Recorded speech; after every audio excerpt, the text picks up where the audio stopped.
Hello po sa inyong lahat mga ka-crypto. Ako po si Pinoy Crypto Trader at sa video na ito ay atin pong pag-uusapan ang tungkol sa balitang ito kay Shiba Inu kung saan meron pong sinabing or inilabas na pahayag si Ginoong Satoshi Kusama, ang lead developer po ng Shiba Inu.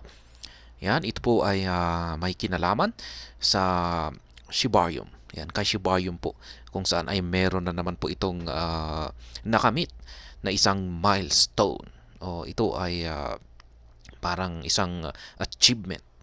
Kaya yan po ang ating malalaman kung ano ito. Yan, sa balitang ito. Pero bago pa tayo magpatuloy ay nais ko po munang bigyang linaw ang aking disclaimer kung saan ang nilalaman po ng video na ito ay hindi po ito isang financial advice. For education and information purposes lamang po ang layunin nito. Nais ko na rin pong magbigay babala na wala pong kahit anumang group chat ang Pinoy Crypto Trader. Ayan, Shiba Inu lead Satoshi Kusama, thesis major Shibarium milestone. Ayan, ano nga ba yung milestone na ito? Sabi po rito ay Shiba Inu's lead developer Satoshi Kusama has announced that the Shibarium Layer 2 network is nearing a significant milestone of 1 million transactions. Ayan, yan nga po pala yung ito po yung milestone. Ayan, tinutukoy ni Ginong Satoshi Kusama. Malapit na pong umabot ang transactions dito, ang bilang ng transactions dito kay Shibarium ng 1 million. Yan. Kasi sa nakalipas na balita natin kahapon ay nasa mga 700,000 po yung bilang ng transactions. Kaya ayan, ngayon ay malapit na pong umabot sa 1 milyon. Yan, kasi isa po kasi itong magandang signal. Yan, na maraming gumagamit dito kay Shibarium. Ayan, mga nakakailang araw pa lamang siya. Mga August 16 po siya inilabas pero ayan nga, nagkaroon siya ng problema. Ngunit isinara po ito. Mga ilang araw na pagkalipas ng ilang araw ay muling binuksan sa publiko ang Shibarium. Kaya mga nakakailang araw pa lamang siya. Pero yan, ganito na yung bilang yan ng transaction na naisagawa rito. 1 million. Nagpapakita po ito talaga na si Shibarium ay isang maganda yung kanyang performance. Yan, sabi rito ay Shiba Inu lead developer Satoshi Kusama announced an upcoming milestone of 1 million transactions on the Shibarium Layer 2 network in a recent blog post. Yan, malapit na pong makamit yan. Siguro ay baka bukas na po ay higit na sa 1 milyon yan. Kusama congratulated the Shib Army community for achieving over 1 million wallets, describing Shibarium as one of the fastest and cheapest layer 2 networks available. Yan, ganyan po talaga katindi si Shibarium. Talagang sabi rito ay ayan na nga na-achieve yung mga latest achievements ng Shibarium ay naka 1 million na siya. Higit 1 million na wallets. Yan. Kung sasabihin natin na 1:1 ratio yan, yung isang wallet ay isang investor, ibig sabihin ay nasa mga 1 million na rin yung mga investors. Ayan, sabi rito ay si Shibarium is the fastest and cheapest na layer 2 networks available sa ngayon. Kasi marami na rin pong mga nagsilabasan ng mga layer 2 networks. Yan. Pero kung pag ikukumpara natin ito kay Shibarium ay si Shibarium ang fastest at saka cheapest ngayon. At syempre yan yung talagang hinahanap ng karamihan. Shibarium aims to scale the original Ethereum-based Shiba Inu project, facilitating faster and most cost-effective transactions. Yan. Yan po talaga yung parang focus nila rito. Faster and most cost-effective transactions. Yan. Mura na nga, napakabilis pa. Ayan. Kaya, sino pa ba ang ating hahanapin dyan na iba? Yan, walang iba kundi si Shibarium. The update also emphasized low gas prices on the network, a development that seemed to delight Kusama despite some community concerns that extremely low fees could deter miners. Ayan. Napakababa po yung low gas prices nito. Yung yung kanyang transaction fee, pero may mga nagsasabi raw na dahil sa sobrang mababang presyo nito ay mukhang ito ang magiging dahilan para iwasan ito ng mga minero.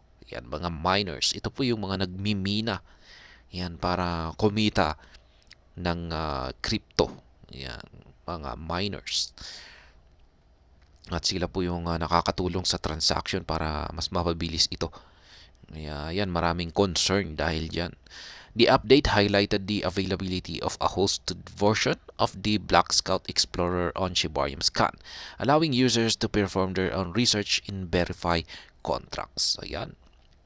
Maganda po ito, Shibarium Scan.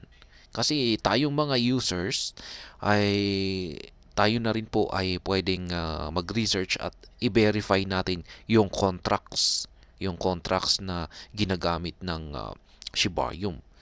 Kaya napakaganda po ito, napaka-public kasi yung mga contracts ng mga ibang projects ng crypto projects. Ayan ay yung tanging makakapag-check, makaka makakasuri sa mga contracts ay yung mga developers. Ayan, meron po silang permission, pero ayan dito kay Shibarium Scam ay kahit sino pwede. Ayan. Kaya maganda po. Black Scout will manage the Explorer while the protocol team concentrates on Shibarium's development. Ayan. Dalawa po yung parang nahati po yung dalawang grupo rito ng mga developers. Yung isang grupo ay nakafocus sila dito sa Black Scout. Ayan, yan po yung Explorer at yung isa ay sa protocol team. Yan, development ng mga naka-focus sila sa development. Yan, patuloy na pag-i-improve dito kay Shibarium. This collaboration ensures that the chain remains 100% indexed, simplifying project auditing and fostering trust within the ecosystem. In the near future, Shibarium plans to spotlight projects developed on its platform, provided that their contracts are properly verified. Ayan, i-feature na po nila sa hinaharap yung mga projects na nagagawa rito kay Shibarium. Kaya yan po yung mga asahan natin. I-expect po natin na meron silang ilalabas na mga magagandang projects. Yan, kasi tapos na po si Shibarium. Ang kailangan lamang po nilang gawin kay Shibarium ay ang i-maintain ito ng 100% na performance. Na ito ay talagang gumagana. Yan, kasama also detailed new tokens that have been mapped to Shibarium's bridge, including stablecoins, USDT, USDC, and DAI, as well as other assets like RAP, Bitcoin, and X Fund. Ayan na po, mga nakamap na mga tokens dito kay Shibarium's bridge. Ayan. Magiging available na ang mga ito. Ayan, mahalaga po kasi yung stablecoin na yan. Lalong-lalo na sa mga yung mga nagtitrade. The availability of these tokens on the Shibarium network is part of a broader strategy to increase the platform's utility and attract a more extensive range of developers and users. Collaboration with third-party bridges are also in the pipeline to facilitate the transfer of other tokens into Shibarium. Ayan, kailangan daw po kasi na yan yung mga availability ng mga tokens. Ayan, tsaka marami pang iba. Habang mas marami kasi yung tokens na available dito kay Shibarium Network, ay nakaka-attract ito. Yan, ng mas maraming utility na rin, hindi lamang po mga investors, mga utility at saka mga developers, mga users. Yan, kasi pwede po nilang gamitin yan, lalong-lalo na kung pag yung project ay may kinalaman sa isang token. Yan. Kaya maganda, kailangan po talaga na yan, mag-introduce sila ng more tokens dito kay Shibarium.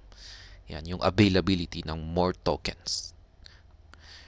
Shibarium's near-term achievements and milestones are already being celebrated within the community, but the long-term focus appears to be on encouraging community-led innovation. Kusama emphasized that the SHIB team's future efforts will resolve around building technology atop Shibarium, ultimately aiming for the network to host the big innovation. Ayan po yung talagang next na milestone ng community ng Shiba Inu or ang Shibarium. Yan, tapos na si Shibarium. Ayan, maganda na yun. Nag-perform na siya ng maayos. Pero hindi rito nagtatapos yung um, yung focus. Ayan, yung long-term focus ng buong community. Yan, kasi parang nag-uumpisa pa lamang ito. Yung talagang sunod na focus dito ay innovation. Ayan. Kasi parang platform pa lamang si Shibarium. Yan, parang foundation ito. Ayan, kumbaga tayo ay nagpatayo ng isang building, parang ito yung kanyang mga foundation. Ayan, yung kanyang mga poste.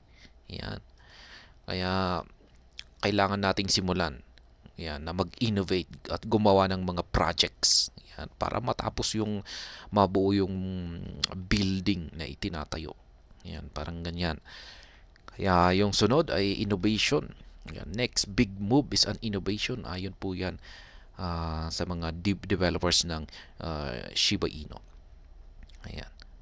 Kaya yan ang masasabi ko naman po rito ay ang kahanga po yung ipinapakita na progress dito or performance ng Shibarium at sa tingin ko nga ay maayos na ang Shibarium.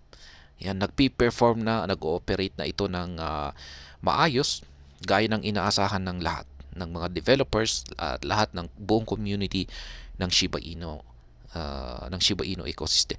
At ngayon, yung sunod naman dito ay projects na. Ayan, yung aabangan natin dito ay yung mga projects na mabubuo or i-build nila dito kay Shibarium. Ayan, dahil ayan nga, sabi nga ni Lucy, siya po yung marketing specialist, ay yung mga projects po talaga rito ang talagang siyang magkakaroon ng matinding epekto sa market price ng Shiba Inu para ito ay umangat. Kaya ayan, hanggang dito na lamang po tayo sa video na ito. Sana po ay inyong nagustuhan ang aking paliwanag dito. Kung inyo po itong nagustuhan ay pakiclick lamang po ang like button nito. Para naman po sa mga bago lamang dito, kayo po ay aking inaanyayahan para mag-subscribe. Pakiclick na rin po ang bell icon nito dahil ito po ang siyang magsisilbing notification nito sa mga bago kong videos na akin pong ina-upload sa aking YouTube channel na ito. Marami pong salamat sa panonood. Ingat po tayo lagi at God bless po sa ating lahat.